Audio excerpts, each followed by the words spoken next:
middle-aged man sits under a bridge in deep December. He lays his head back, but the stone-cold concrete offers no relief.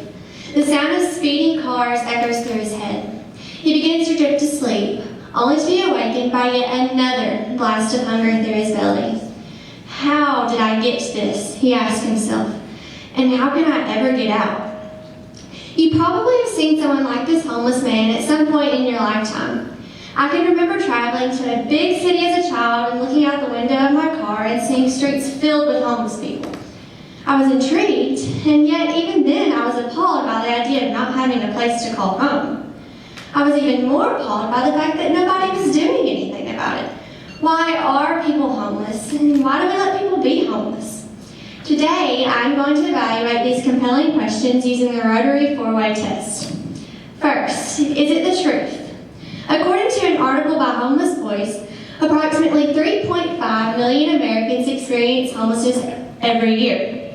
However, the homeless scene is one that is all too familiar for the average American. The hungry woman sitting on a street corner holding a "Will Work for Food" sign. The veteran roaming the streets with a shopping cart that holds every belonging to his name. The busy street of cars full of people staring with pity and fear at the sight that is before them. Perhaps these people sitting comfortably in their cars want to help the hungry woman and the wandering man. However, the truth is that, as a society, our ability to want to help these less fortunate men and women is often overpowered by just a small twinge of fear, a tiny feeling of unknown, and a deep lack of courage. The truth is that people are homeless because of people. Next, is it fair?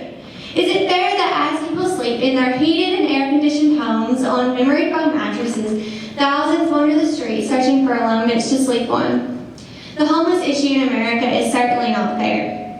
According to an article by Time, 56% of Americans live on $50 or more a day. So, if this 56% cut down their daily expenses by $2, then approximately $357 million would be saved every day, $2.5 billion every week, $10 billion every month, and $120 billion every year. That is a lot of money. According to the National Student Campaign Against Hunger and Homelessness, 578,000 Americans experience homelessness on a typical night. So, if the 56% of Americans gave up $2 of their day to the homeless cause, then the 578,000 Americans experiencing homelessness on a typical night each would have around $617 to live on the day. Now, I understand that money should be earned and given, fairly given, yet the simple fact is that giving up $2 of your day from a $50 a day budget, that's a small sacrifice compared to suffering the horror of not having a place to call home. Fairness should be derived from compassion, not greater self-fulfillment. So is it the truth? Is it fair? And now, will it build goodwill and better friendships? When asking myself this question, I began to wonder, what exactly is goodwill? Merriam-Webster's dictionary defines goodwill as a kind, helpful, or friendly feeling or attitude. Now, homelessness itself certainly does not build goodwill or better friendships, but working to combat homelessness does. Offering to give the needy veteran on your street corner a free supper not only builds goodwill by offering a kind, helpful, or friendly feeling, it also opens doors to friendship between two people that friendship would not normally greet. By extending a hand to those less fortunate, we are building goodwill and everlasting friendships. Finally, will it be beneficial to all concerned? The answer, well, it depends on the way you look at it. Will you open your eyes and see the hungry woman on your street corner and be moved to action? Will you lend a hand to the veteran lugging his fortunes around the city? And will you throw your pride away, open the door of your car, and give up $2 of your day to every homeless person you greet? If you answered yes, you're benefiting yourself, the less fortunate, and ultimately mankind. The Rotary 4-way test shows us that homelessness is in fact an issue plaguing our country and that it is in no way fair to those it affects.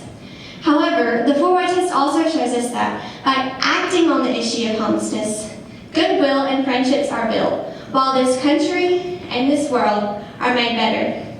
May we always remember the words of Mother Teresa. At the end of this life, we will not be judged about how many diplomas we have received, how much money we have made, how many great things we have done. We will be judged by, I was hungry, and you gave me to eat. I was naked, and you clothed me. I was homeless, and you took me in. Hungry not only for bread, but hungry for love. Naked not only for clothing, but naked for human dignity and respect. Homeless not only for want of a room and bricks, but homeless because of rejection. Thank you.